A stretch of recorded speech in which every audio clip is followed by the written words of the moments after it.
TVS পডকাস্টে আপনাদের স্বাগত জানাচ্ছি। আমি শাওন হাসনাত। আজ আমরা কথা বলবো রাজনীতিতে অনৈক্য এবং এর ফলাফল নিয়ে। জুলাই সনদের বিষয়বস্তু ও গণভোটের সময় নিয়ে রাজনৈতিক দলগুলোকে একমত হতে 1 সপ্তাহ সময় বেঁধে দিয়েছিল সরকার। তবে 4 দিন পেরোলেও এখনো ঐক্য আসেনি। বরং 6 নভেম্বর 5 দফা দাবিতে প্রধান উপদেষ্টার কাছে স্মারকলিপি দিয়েছে জামায়াতে ইসলামী সহ 8 দল।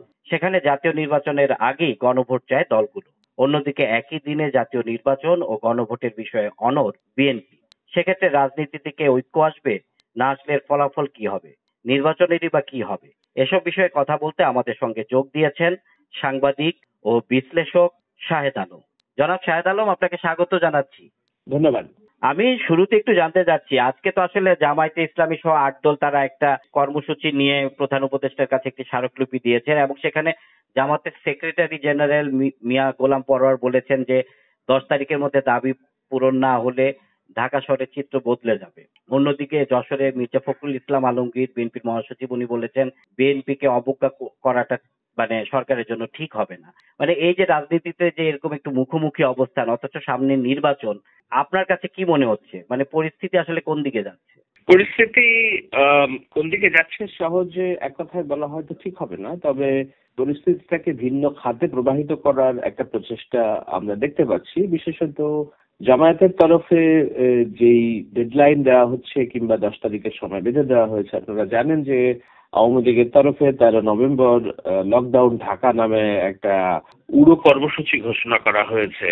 আমাদের একটু বুঝতে সমস্যা হচ্ছে যে জামায়াতের এই হুমকি ধমকির সাথে আওয়ামী লীগের মাঠ পর্যায়ের যে দেশ রাষ্ট্রকে অচল করা, নির্বাচনকে প্রশ্নবিদ্ধ করার যে প্রচেষ্টা, সেটা একইভাবে অ্যালাইন্ড কিনা এটা বুঝতে সমস্যা হচ্ছে আমাদের একটু।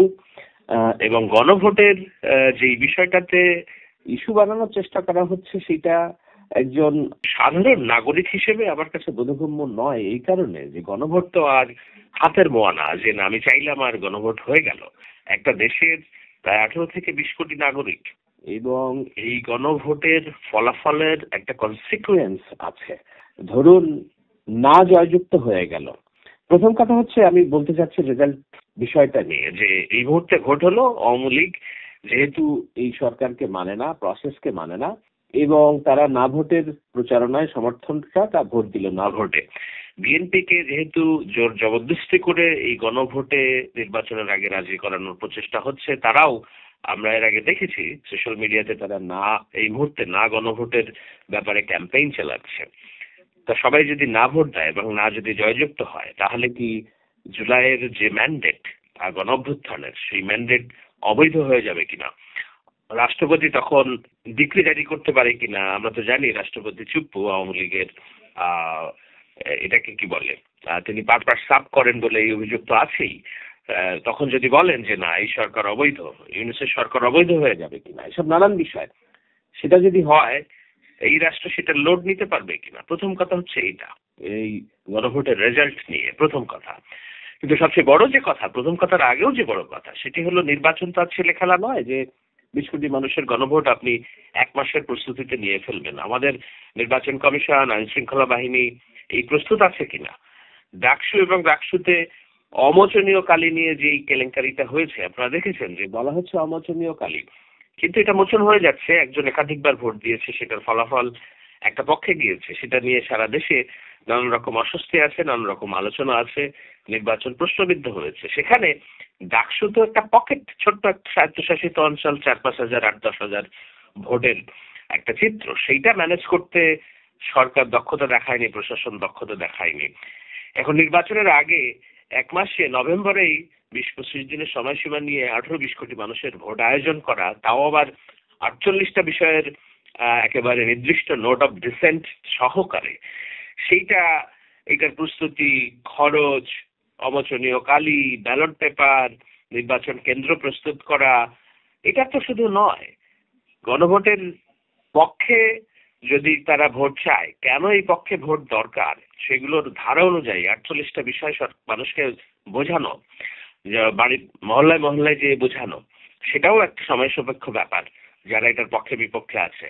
তো সামনে নির্বাচন, প্রার্থীরা তাদের এলাকার উন্নয়ন, মানুষের কাছে তাদের ওয়াদা, রাষ্ট্র কিভাবে পরিচালনা হবে সেটার জন্য পলিসি নিয়ে ব্যাখ্যা করবেন, নাকি গণভোটের পক্ষে বিপক্ষে ব্যাখ্যা করবেন? আমি তো মনে করি এটি সম্পূর্ণভাবেই নির্বাচনকে প্রশ্নবিদ্ধ করা, বিলম্বিত করা এবং আওয়ামী লীগ যেমন দেশকে অস্থিতিশীল করতে চাচ্ছে তাদের রাজনৈতিক ইস্যুতে কর্মকাণ্ড দিয়ে, তার সাথে অ্যালাইন্ড একটা উদ্যোগ বলেই আমি মনে করি।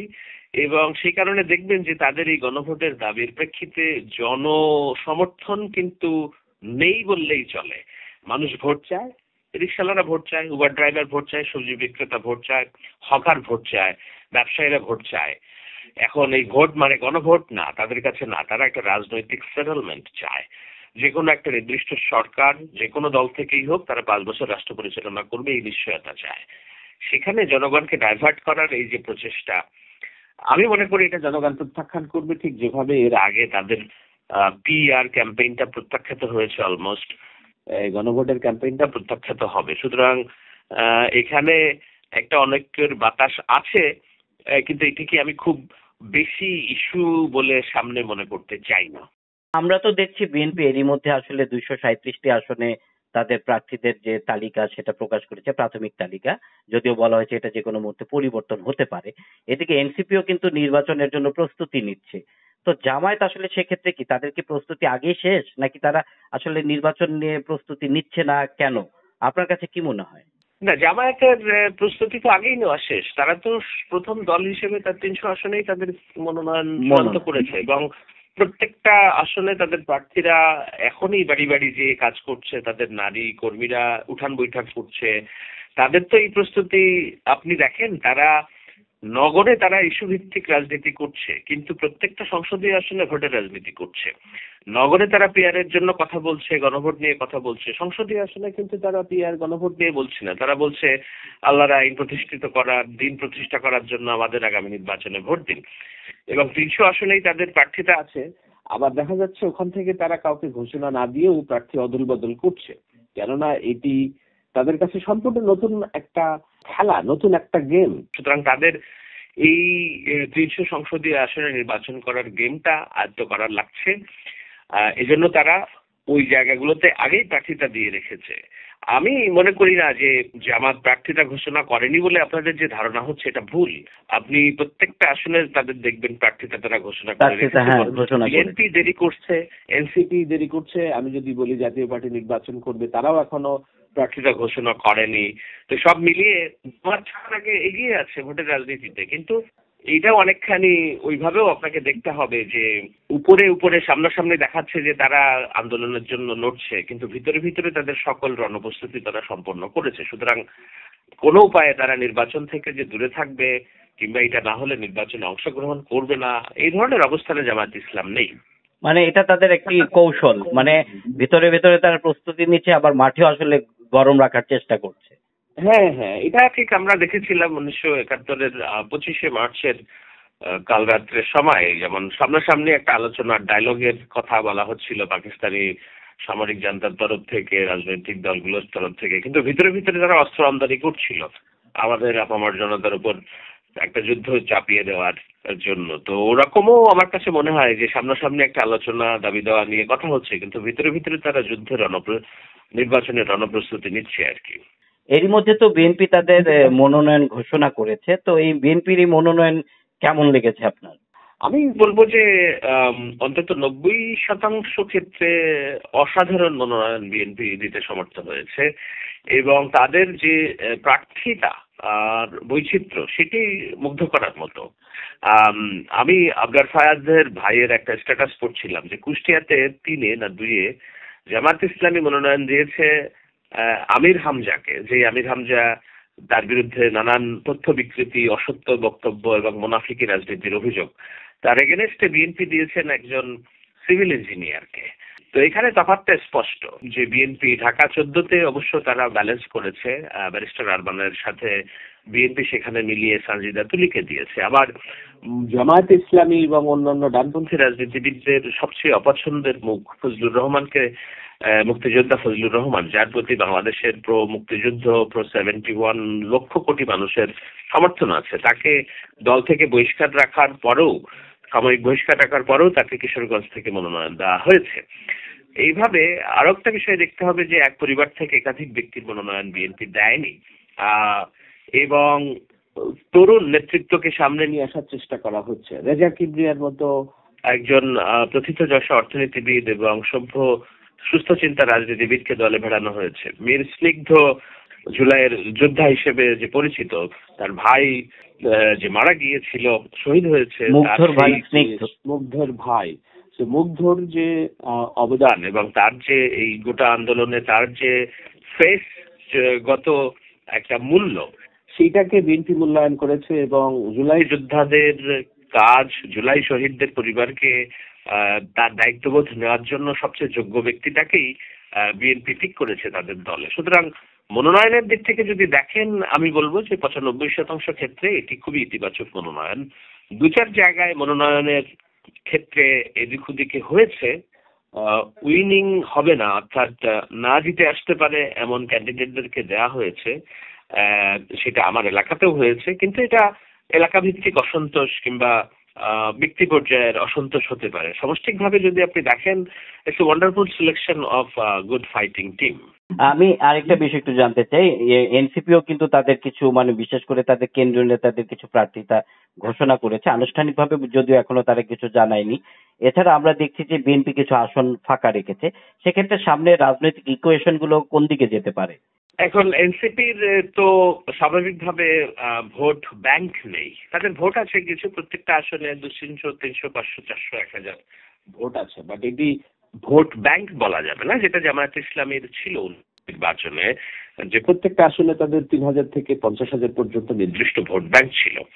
সেই ভোট ব্যাংকগুলো বিএনপির জোটগত নির্বাচন করার ক্ষেত্রে একটা ইতিবাচক ভূমিকা পালন করেছিল এবং জয়ের ক্ষেত্রেও একটা দৃশ্যমান আমরা রেকর্ড দেখতে পাই। যেমন সে সময় প্রামাণ্য সংসদ নামক যে একটা গবেষণা হলো সংসদ নির্বাচনের পরে, সেখানে আমরা দেখেছিলাম যে 28 থেকে 5000 ভোটের ব্যবধানে বিএনপির অন্তত সম্ভবত 50-এর অধিক সিটে জয় পরাজয় নির্ধারিত হয়।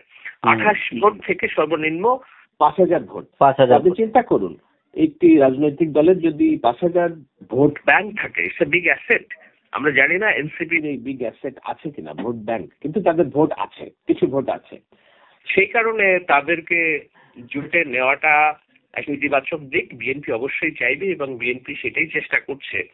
তারাও চাচ্ছে যে তাদের এই 24-এর রোশনাই চরিত্রটাকে সামনে রেখে একটা মধ্যপন্থার রাজনৈতিক প্ল্যাটফর্ম গঠন করতে এবং তাদের বিকাশের জন্য একটা বড় রাজনৈতিক দলের সহযোগিতা দরকার। তো সেই রাজনৈতিক দলটা, বড় দলটা কে হবে? জামায়াত ইসলাম হবে না বিএনপি হবে? একবার যদি জামায়াত ইসলামের সাথে তারা নির্বাচনী সমঝোতা জোট করে, তাহলে তাদের যে ডানপন্থী ধর্মভিত্তিক রাজনীতির যে তকপা এর মধ্যে আছে, দেখুন 5 তারিখের পরে আওয়ামী লীগের রাজনীতি যখন বিলীন হয়ে গেছে, আওয়ামী কর্মী সমর্থক এবং অন্যান্যদের অথবা বাংলাদেশের যারা সুশীল রাজনীতি করে সভ্য সমাজের বিশ্বাসের জায়গা হয়ে ওঠার সুযোগ ছিল এনসিপির, তারা সেটা নষ্ট করেছে তাদের ডানপন্থী চরিত্রের কারণে, জামায়াতের এজেন্ডা বাস্তবায়নের কিছু রাজনীতি করার কারণে, ভাঙচুর জ্বালাও পোড়াওকে সমর্থন করার কারণে।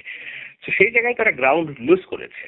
এখন যদি আবার জামায়াতের সাথে তারা নির্বাচনে জোট করে, তাহলে তারা ডানপন্থী শিবির, এটিম বিটিম হিসেবে পরিচিত হবে, যেটা তারা হতে চাচ্ছে না বলেও আমি জানি। সেই ক্ষেত্রে তারাও চাইছে বিএনপির সাথে থাকতে, আবার বিএনপিকে এটাও দেখতে হচ্ছে যে আমি এরকম ক্রিটিক্যাল একটা নির্বাচনে আমি ওদেরকে আসন দিব, কিন্তু তাদের যদি জয়ের সম্ভাবনা না থাকে, তাহলে আলটিমেটলি এই সিটগুলো জামায়াতের অধীনে চলে যাবে। সেক্ষেত্রে কতটুকু স্যাক্রিফাইস করলে সাপ মরবে লাঠিও ভাঙবে না, এই ধরনের একটা ক্যালকুলেশন অর্থাৎ হিসাব নিকাশ করা লাগছে বিএনপির। আমি দৃঢ়ভাবে বিশ্বাস করি যে বিএনপির সিনিয়র নেতৃবৃন্দ এই হিসাব নিকাশগুলো করছেন, যে কোথায় অ্যাকোমোডেট করা যায়, কিভাবে করা যায়। কিন্তু তারা যে নৈতিকভাবে এই তরুণ নির্ভর দলটির বিকাশ চায় এবং পাশে থাকতে চায়, সে বিষয়ে আমি জানি। অন্যদিকে জামায়াত ইসলামী তরুণের দলের বিকাশের জন্য না, তারা চায় তাদের জোট ভারী করতে, কেননা এখনো পর্যন্ত তারা কোনো রাজনৈতিক জোট করতে পারেনি বলার মতো কাউকে। আপনি যে 8টি দল বা 9টি দলের কথা বলছেন, এটা তো দল না। জামায়াত ইসলামী আর ইসলামী শাসনতন্ত্র আন্দোলনের বাইরে তো আর কেউ দল নেই, কিন্তু তাদের সাথে বলার মতো, তারা তো এবার আর ধর্মভিত্তিক রাজনীতি করছে না, ধর্ম দিন প্রতিষ্ঠার কথা বলছে না, তারা গণতান্ত্রিক কথা বলছে, মধ্যপন্থার রাজনীতির কথা বলছে। এমনকি তারা হিন্দুদেরকেও নির্বাচনে প্রার্থী করার চিন্তা করছে, নারীদেরকে প্রার্থী করার চিন্তা করছে। অর্থাৎ তারা দিন প্রতিষ্ঠার স্বপ্ন থেকে সরে এসেছে, এসে এখন গণতান্ত্রিক মধ্যপন্থার রাজনীতি তারা করবে বলে চেষ্টা করছে। সেখানে মধ্যপন্থার কোনো রাজনৈতিক দলের সাথে তারা জোট করতে পারছে না, তাদের পাশে কেউ দাঁড়াচ্ছে না। সে কারণে তারা প্রয়োজনে দেশ শাসনেও যদি ছাড় দেওয়া লাগে, আগেই বলেছি তাদের 85% সব ক্ষেত্রে নতুন সংসদীয় প্রার্থী কে দাঁড়ালো কে ছুড়ে গেল এটা তাদের বিবেচ্য নয়। সুতরাং দেশ শাসনেও যদি এনসিপিকে ছাড় দিয়ে তারা জোটে নিতে পারে সেই প্রস্তুতি তাদের আছে বলেই আমি যতটুকু জানি, এবং তারা মনে মনে চেষ্টা করছে।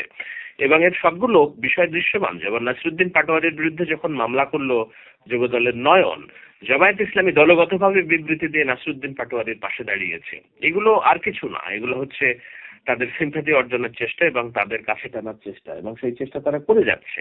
এনসিপি তাদের সেই চেষ্টায় তাদের পাশে আলটিমেটলি যাবে কিনা আমি জানি না, কিন্তু নাহিদ ইসলাম দলটির মুখপাত্র তো বলেই দিয়েছে ইতিহাসের দায় আছে এমন কোন দলের সাথে সমঝোতা জোটে তার মধ্যে তারা যাবে না, অর্থাৎ তারা ক্লিয়ার স্ট্যান্ড নিয়ে ফেলেছে জামায়াতের বিরুদ্ধে। সুতরাং দেখা যাক কোথায় যে দাঁড়ায়। রাজনীতিতে শেষ কথা বলে কিছু নেই বলে অনেক পুরাতন একটা প্রবাদ আমরা প্রবাদ জানি। আছে।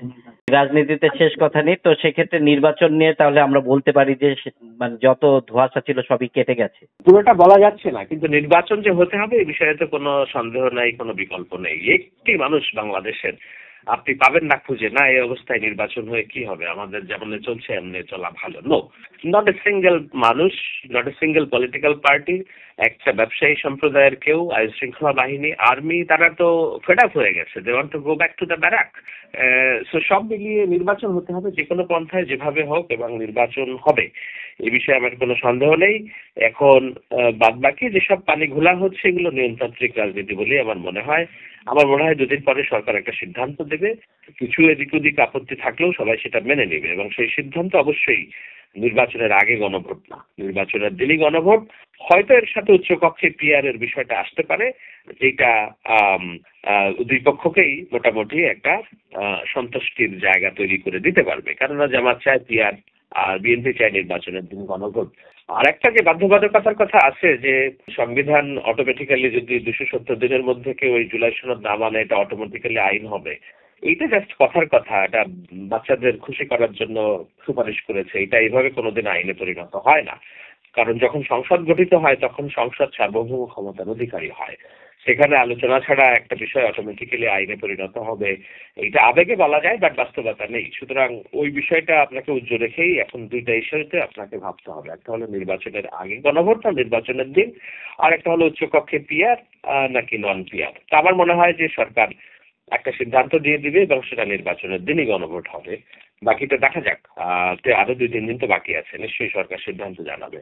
হ্যাঁ, আমরা অপেক্ষা করছি সে সরকারের সে সিদ্ধান্তের। তো শাহেদ আলম, আপনাকে অসংখ্য ধন্যবাদ আমাদেরকে সময় দেওয়ার জন্য। আপনাকে অনেক ধন্যবাদ।